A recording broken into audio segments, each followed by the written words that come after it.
and I'm going to take you on a journey to Latin America, but to a part of Latin America that not many people get to.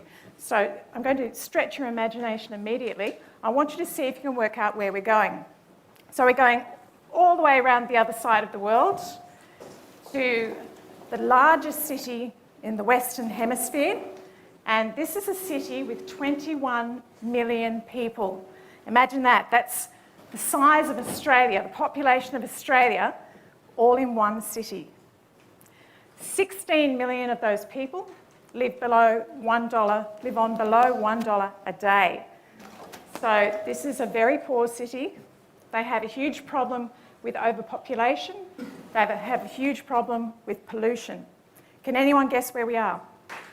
We're in Mexico City, and I'm going to take you to a part of Mexico City that not many people travel to, and certainly very few tourists would ever see this part of the city. Right away from the centre of the city where all the tourist destinations are, there in the four corners of the city, there are 4 huge garbage dumps. They are massive. They go for kilometres squared, and they pile up in mountains 10 to 20 metres high. That's how much garbage there is that's created by this overpopulated city. But the most amazing thing you'll find is if you go and visit those garbage dumps, you'll find that there are people living on the garbage, in the middle of the garbage dumps. I don't know if you've ever seen this before or heard about it before, but my husband and I, who run this company together, we're both directors of the consultancy, we try to balance our work with corporate groups, with humanitarian work, because we really want to get exposure to the range of human experiences. And the principles that we teach, we believe, can be applied anywhere in any situation. So we spent time doing some research on these garbage dumps.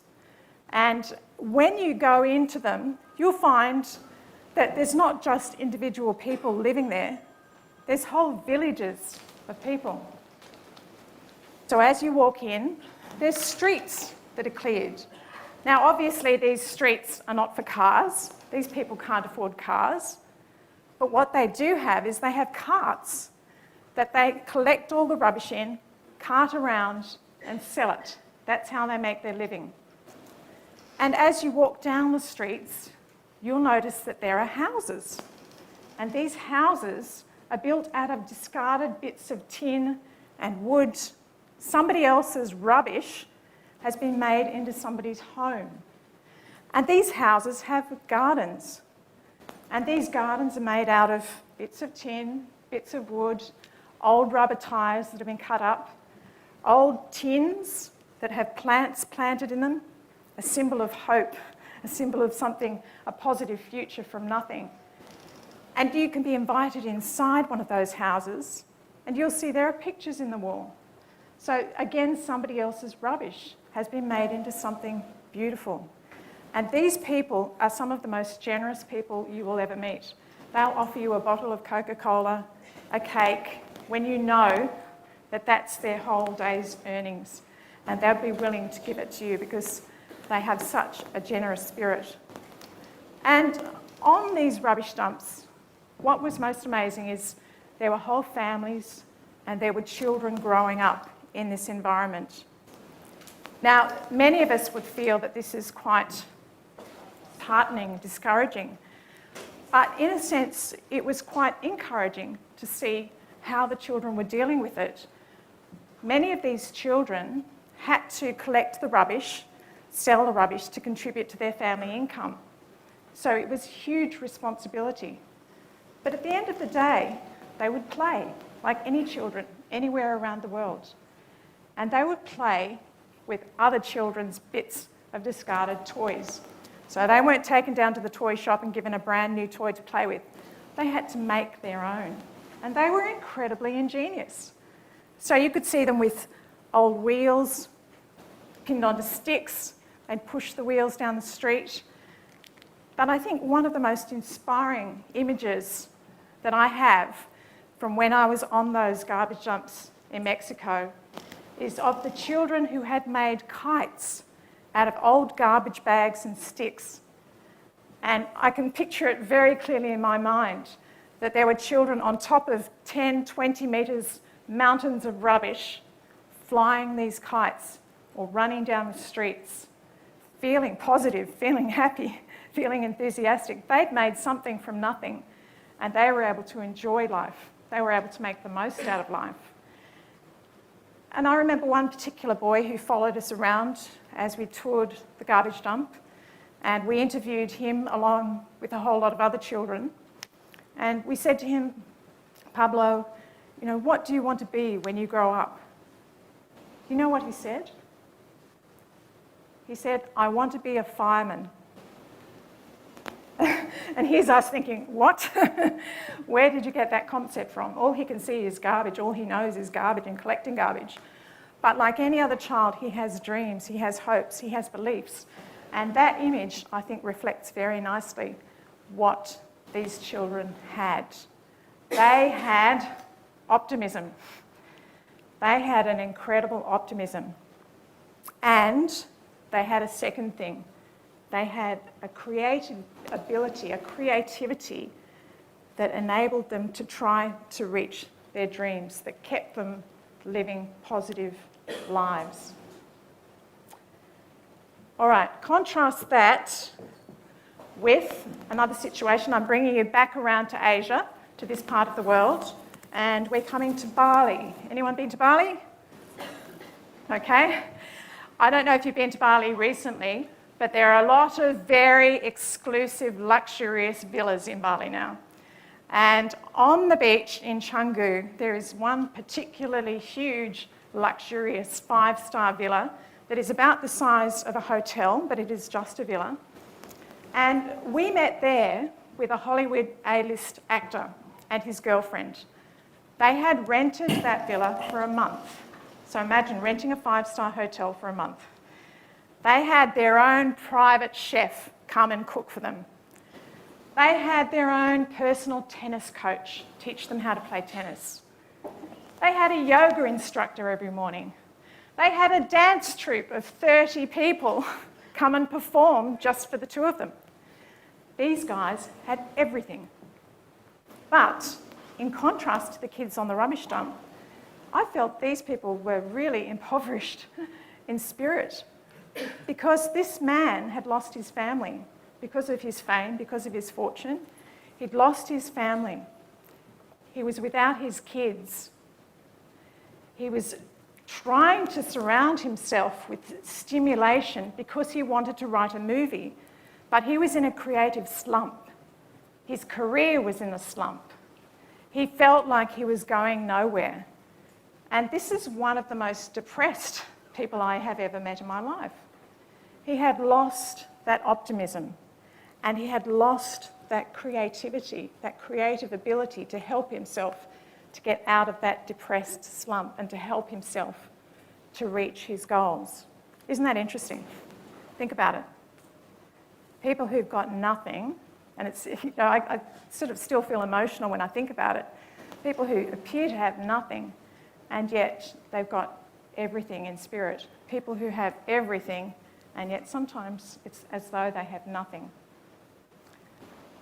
A strong story, but I think it's a powerful one to think about. Yes. The power of yes. 3 simple letters, one very powerful word. I will embrace life. I will embrace the positive side of life. I will do whatever I can do to make myself better, to improve my work environment, to improve my life. And together, we can say yes to our customers. Very, very powerful. I lived and worked in Asia for 13 years, and we built up a team of employees in Asia, and we had to learn quite fast that the Asian culture likes to say yes. So whenever I asked one of my staff, could you do this please? They would say, yes. Of course, Miss Jaya. And if I said, can you solve this problem? They would say, yes. But I had to realise that they wanted to say yes to please me. That's the culture. They want to please you. And inevitably, they had no idea what I was talking about, no idea what I wanted them to do. And they would go away and panic about it. And I would go, what happened? Why didn't it work? I had to teach them to be honest in their yes, not just to say yes, hopefully, or I hope something will happen eventually and I'll work it out.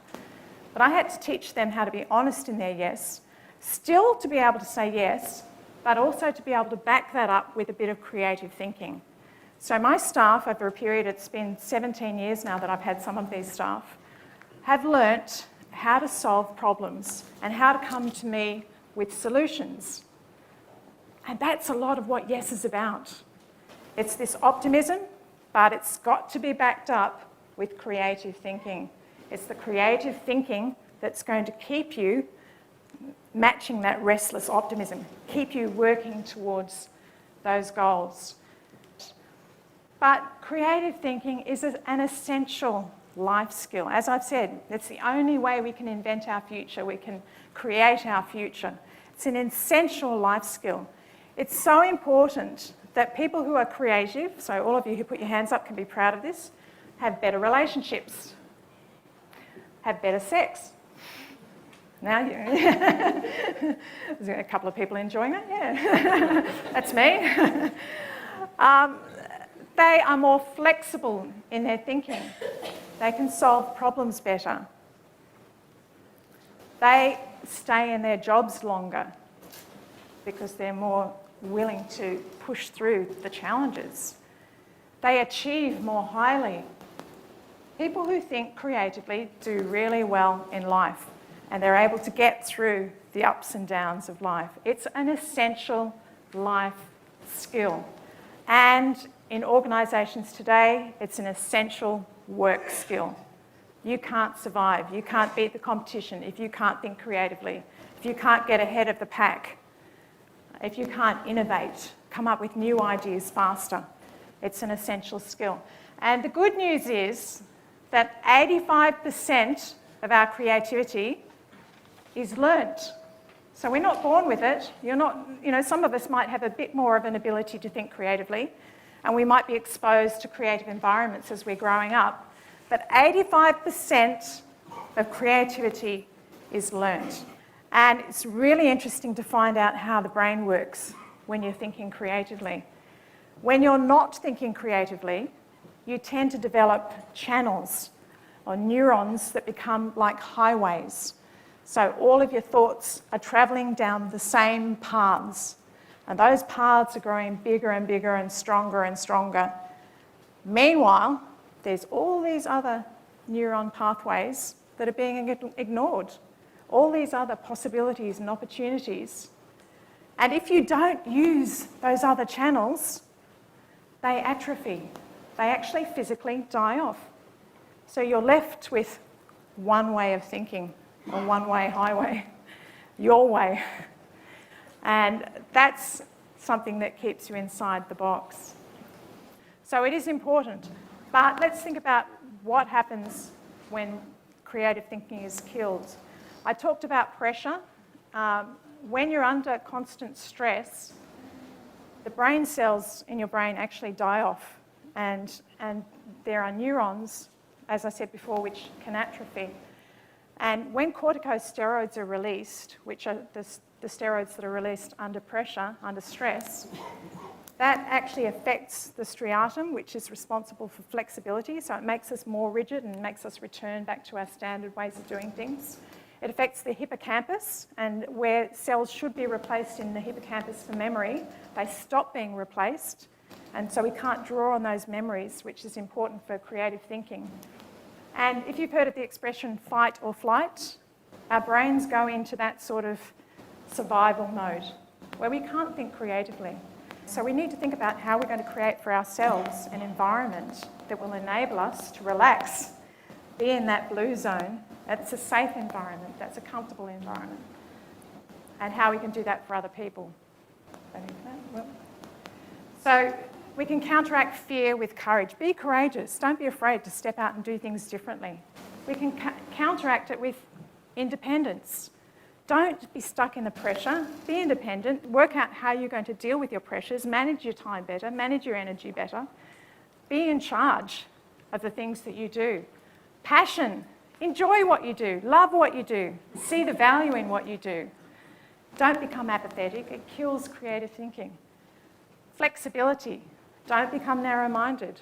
Be flexible, constantly open to new ideas and new ways of thinking.